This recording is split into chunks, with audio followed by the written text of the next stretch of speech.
Olá, boa noite. Seja bem-vindo ao Jornal da Record. O governo vai cobrar de quem recebeu auxílio emergencial sem ter direito. Homem é resgatado depois de ficar 3 dias perdido em Serra de Minas Gerais.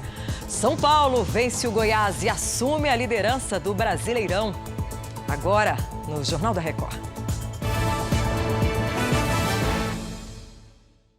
Oferecimento Bradesco, as melhores histórias e um só banco.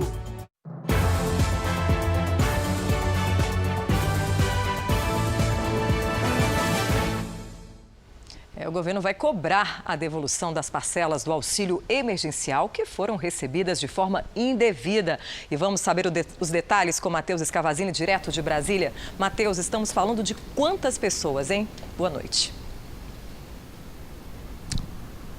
Boa noite, Patrícia. O governo já identificou cerca de 2.600.000 beneficiários irregulares.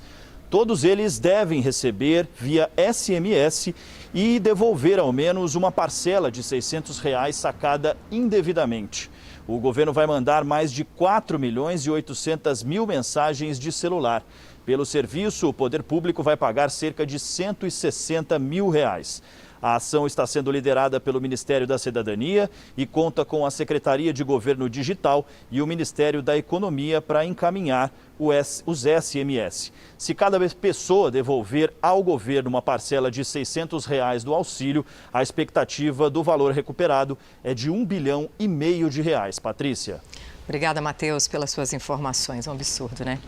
E São Paulo tem mais de 4.000 pessoas internadas em leitos de UTI por causa da Covid-19. E o governo do estado fez um apelo à população. Vamos saber do Leandro Stoliar o que foi pedido? Oi, Leandro. Boa noite. Oi, Patrícia, boa noite. O governo do estado pediu que a população limite as festas em casa no Ano Novo a menos de 10 pessoas e sem a presença de idosos. A orientação também inclui o uso obrigatório de máscaras, distanciamento entre as pessoas durante a ceia e que as celebrações não sejam prolongadas. O governo do estado lembrou que eventos estão vetados pelo decreto de calamidade pública, pelo Código Sanitário e também pela fase amarela do Plano São Paulo. Por isso, celebrações em bares, restaurantes, hotéis e salões de festas estão proibidas. As medidas são para tentar reduzir a ocupação de leitos da Covid-19, que está próxima dos 60%. Patrícia. Tem que continuar os cuidados, né, Leandro? Obrigada pelas suas informações. E olha, no Rio de Janeiro não é diferente, viu? O governo começa nesta sexta-feira a testagem em massa da população para o diagnóstico do novo coronavírus. O Leonardo Ack tem as informações para a gente. Boa noite. Quem vai poder fazer os exames?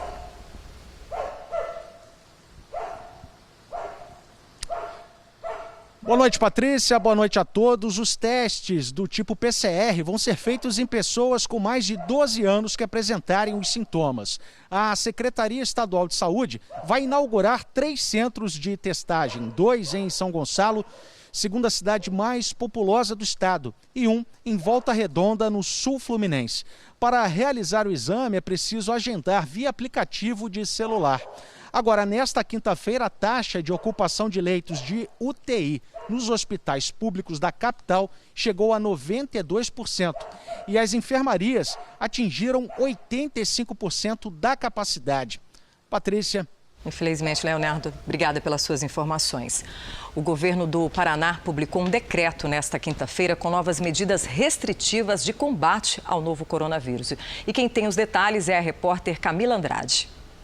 O estado já enfrenta um toque de recolher entre as 11 da noite e as 5 horas da manhã. Agora também fica proibida a venda de bebidas alcoólicas nesse horário. O novo decreto também retoma o regime de trabalho de casa para servidores estaduais e sugere que a mesma medida seja adotada para servidores municipais. Festas e eventos que gerem aglomerações ficam proibidos. Curitiba tem 92% de ocupação dos leitos de UTI. Nos Estados Unidos, o presidente Donald Trump disse nesta quinta-feira que vai assinar um pacote de estímulo à economia. De Nova York, a repórter Luciana Camargo tem os detalhes. A presidente da Câmara dos Deputados dos Estados Unidos, Nancy Pelosi, e o líder republicano no Senado, Mitch McConnell, conversaram por telefone nesta quinta-feira. Eles negociaram uma nova rodada de estímulos fiscais para enfrentar a crise provocada pela pandemia. O governador da Califórnia, Gavin Newsom, anunciou que aglomerações e atividades não essenciais serão proibidas em todas as regiões que possam ter o sistema de saúde sobrecarregado.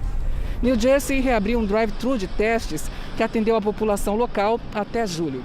Nesta quinta, o mundo atingiu a marca de 1,5 milhão de mortes causadas pela Covid-19. Patrícia. Obrigada, Luciana. 3 ex-presidentes dos Estados Unidos se ofereceram para tomar a vacina contra a Covid-19 em público para provar que é segura. Barack Obama, George W. Bush e Bill Clinton fizeram as declarações separadamente durante esta semana. Os 3 ex-presidentes disseram que pretendem tomar a vacina assim que estiver disponível. Os Estados Unidos ainda lideram o número de mortes pela doença no mundo. São 273 mil e quase 14 milhões de infectados. Israel registrou 1.500 novos casos de coronavírus no único dia. O governo já cogita um terceiro bloqueio nacional. E quem traz os detalhes é a correspondente Bianca Zanini. Alguns shoppings reabriram nessa semana, mas com um novo aumento nas infecções, o governo israelense estuda impor novas medidas para conter a propagação do vírus. O país tem mais de 14 mil casos ativos da doença. 10 cidades israelenses foram designadas como regiões de alto risco, mantendo as escolas fechadas.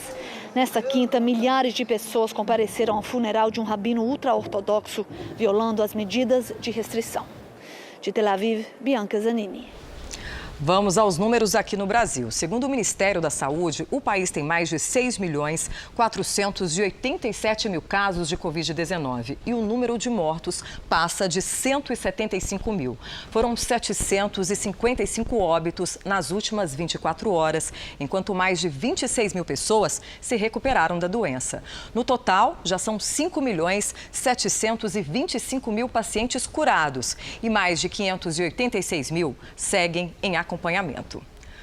Nos Estados Unidos, um avião de pequeno porte pousou numa rodovia de Minnesota. Uma câmera de monitoramento registrou o momento em que o avião se aproxima da pista. No pouso, a asa da aeronave bateu num carro. 2 pessoas estavam a bordo do avião, mas ninguém ficou ferido. A via foi interditada por algumas horas. As causas da aterrissagem perigosa ainda são investigadas. O Japão anunciou nesta quinta-feira um plano ousado. Nenhum carro movido a gasolina ou diesel vai ser vendido depois de 2030. E a nossa correspondente em Tóquio tem os detalhes pra gente. Boa tarde, Silvia. Olá, Patrícia, muito boa noite para você e a todos que nos acompanham. A medida faz parte dos planos do país para zerar o nível de carbono até 2030. De acordo com o Ministério do Comércio e Indústria, daqui a 15 anos só veremos carros movidos a eletricidade, hidrogênio ou com motores híbridos à venda no país. Os detalhes do plano vão ser anunciados ainda este mês. Assim como o Japão, a Inglaterra também já se comprometeu a proibir a venda de carros novos movidos a gasolina em 2030 e a França em 2040. Patrícia. Obrigada pelas informações, Silvia. Imagens feitas por um drone flagraram um momento em que um dos maiores telescópios do mundo desabou. O telescópio de 305 metros de diâmetro desabou na terça-feira.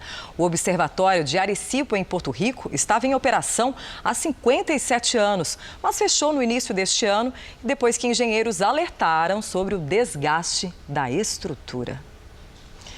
E em Minas Gerais, um homem foi resgatado depois de ficar perdido 3 dias na Serra da Caraça. A Virginia Nalon conta pra gente como os bombeiros encontraram esse homem. Boa noite. Oi, Patrícia, boa noite para você. Ele mesmo conseguiu entrar em contato com os bombeiros e compartilhou a própria localização. Guilherme Moraes do Nascimento, de 37 anos, entrou no Parque da Serra do Caraça na segunda-feira. Ele acampou em diferentes lugares, mas acabou se perdendo. Ao pedir socorro, ele disse estar desidratado, com fome, bolhas nos pés e já não conseguia mais andar. O helicóptero dos bombeiros encontrou o Guilherme no alto de uma pedra. Já pensou que sufoco, Patrícia? Imagine só, ainda bem que ele não se feriu, né? Obrigada, Virginia, pelas informações. A Câmara dos Deputados aprovou o texto base da medida provisória sobre o programa que substitui Minha Casa Minha Vida. É a Casa Verde e Amarela. E o Matheus Escavazini dá mais detalhes disso pra gente. Né, Matheus? Com você. Patrícia, a medida foi aprovada por 367 votos a 7, mas ainda serão analisados os destaques. O relator da medida recebeu mais de 500 emendas. Entre as mudanças estão a entrada de pequenos empreendedores e entidades sem fins lucrativos.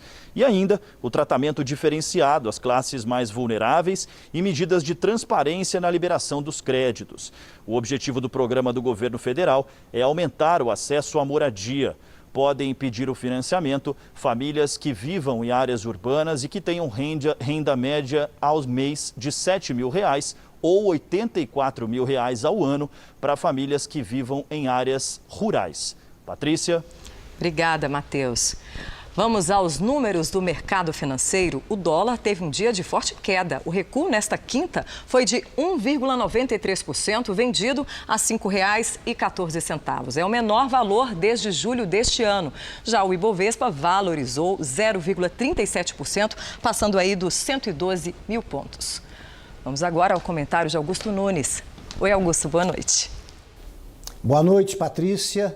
Boa noite a você que nos acompanha.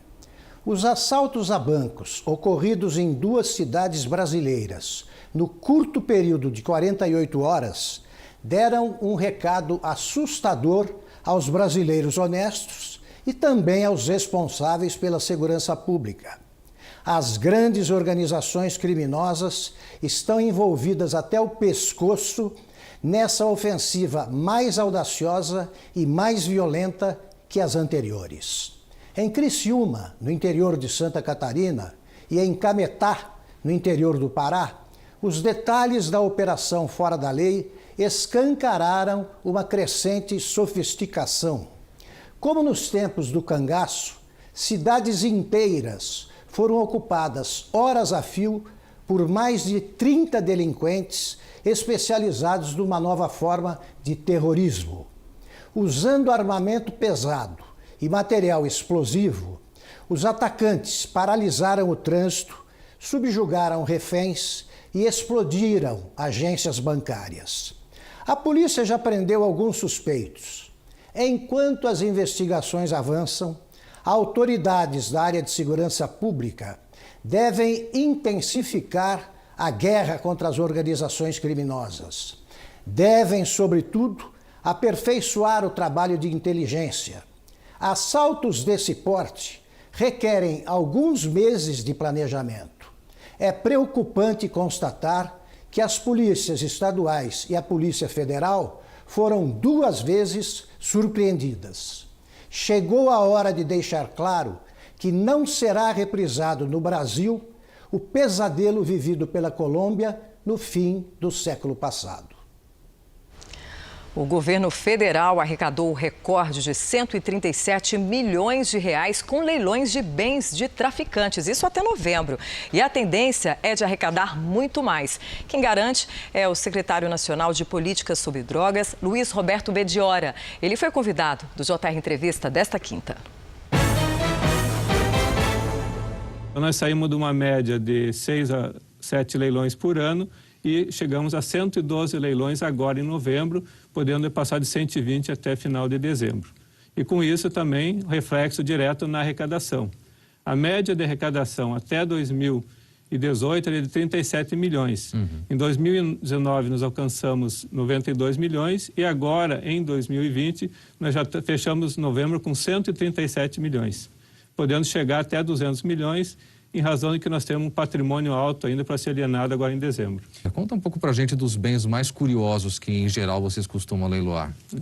Exatamente. Esse é o caso da Operação Mantos, já que ocorreu alguns anos atrás, em que o comendador Arcanjo, de Goiás, que foi condenado por jogo do bicho, formação de quadrilha, e tem um patrimônio vultuoso. Então, nós temos lá vários bens, fazendas, só de imóveis do comendador Arcanjo, nós estamos já para leiloar em torno de 110 milhões de reais. Uma das fazendas vai ser leiloada agora em dezembro, que vale 30 milhões de reais. E esse hotel, em Orlando, esse hotel vale 40 milhões de dólares. Tudo que é arrecadado nesses leilões vai para um Fundo Nacional de Combate às Drogas. Como é que funciona a distribuição desse dinheiro? Como é que é usado esse valor? E nós criamos um banco de projetos em que todos os estados hoje apresentam seus projetos. Nós já temos em torno de 800 milhões já de projetos já habilitados nesse banco e nós vamos aos poucos fornecendo para o estado, aprovando esse projeto, habilitando e liberando recursos de acordo com a nossa disponibilidade orçamentária. Eu queria que o senhor desse um exemplo de uma proposta exitosa que deu muito certo. Temos lá projetos para melhoria na parte de laboratórios, perícias, aquisição de veículos, né, principalmente para as DENARCs. Nós já fornecemos vários veículos, estamos contemplando vários estados, Mato Grosso do Sul, Paraná, São Paulo. Então, são equipamentos de perícia, equipamentos de inteligência na área de informática. Então, mais diversos equipamentos aí visando o reaparelhamento dos órgãos de segurança pública. O Procurador-Geral da República, Augusto Aras, defendeu que o presidente Jair Bolsonaro tem o direito de não prestar depoimento sobre a suposta interferência na Polícia Federal. Matheus Escavazini explica para a gente qual foi a justificativa, hein? Patrícia, segundo Augusto Aras, o presidente Jair Bolsonaro estaria exercendo o direito constitucional de manter o silêncio. A manifestação foi enviada pelo procurador ao Supremo Tribunal Federal. Ele se antecipa à discussão do STF sobre como deveria ser o depoimento do presidente, se presencial ou por escrito. O depoimento de Bolsonaro é o último passo para a conclusão do inquérito. As investigações foram abertas depois que o ex-ministro da Justiça e Segurança Pública, Sérgio Moro, denunciou suposta interferência na nomeação de cargos na Polícia Federal. O relator do inquérito no STF é o ministro Alexandre de Moraes. Patrícia. Obrigada, Matheus. Quase 5 milhões de brasileiros não têm acesso à educação pela internet, segundo o Fundo das Nações Unidas para a Infância, o Unicef. E o investimento na educação digital foi debatido nesta quinta no Fórum Nacional organizado pelo Tribunal de Contas da União. A abertura contou com a participação do presidente Jair Bolsonaro. Com fóruns como esse, nós decidimos, de fato, o futuro do nosso Brasil. Também estavam presentes o vice-presidente Hamilton Mourão, o presidente do TCU, José Múcio Monteiro, e a vice-presidente da instituição, Ana Arraes. O procurador-geral da República, Augusto Aras, disse que o Ministério Público entende como necessária a inclusão digital dos brasileiros. Com a Revolução 4.0, a inclusão digital equipara-se ao letramento. A alfabetização e a inclusão digital caminham juntas no favorecimento do acesso ao futuro setor produtivo, ou seja, criando oportunidades. Nessa entrevista sobre o tema, o ministro do TCU, Augusto Nardes, defendeu que o período de pandemia deve trazer lições para tornar a educação mais eficiente. O Brasil, para melhorar sua competitividade como nação, tem que melhorar a educação, porque nós temos ainda milhões de brasileiros analfabetos e milhões não sabem ler e escrever. Como transformar isso? Dar acesso à digitalização, à internet, plataformas ou tablets, de uma forma que todo mundo possa ter acesso a essa educação que precisa ser transformada. Veja a seguir, jogo na Europa marca a volta das torcidas aos estádios. São Paulo goleia o Goiás e assume a liderança do Campeonato Brasileiro.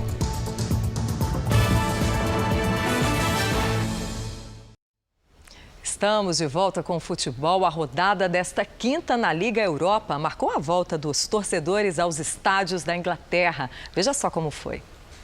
O jogo era entre Arsenal e Rapid Viena, da Áustria.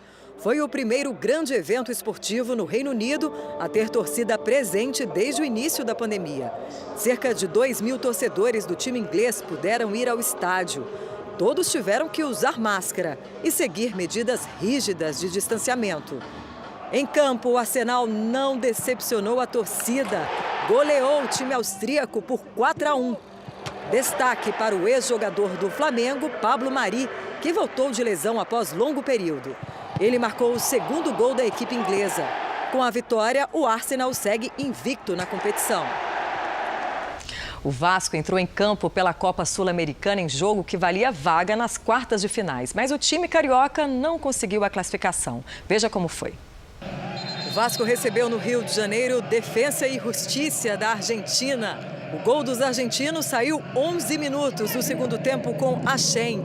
Após cruzamento na trave, o goleiro Lucão falhou e o atacante, sem marcação, não desperdiçou. Vasco 0, Defensa e Justiça 1. Com o empate do primeiro jogo, o time carioca está eliminado da competição.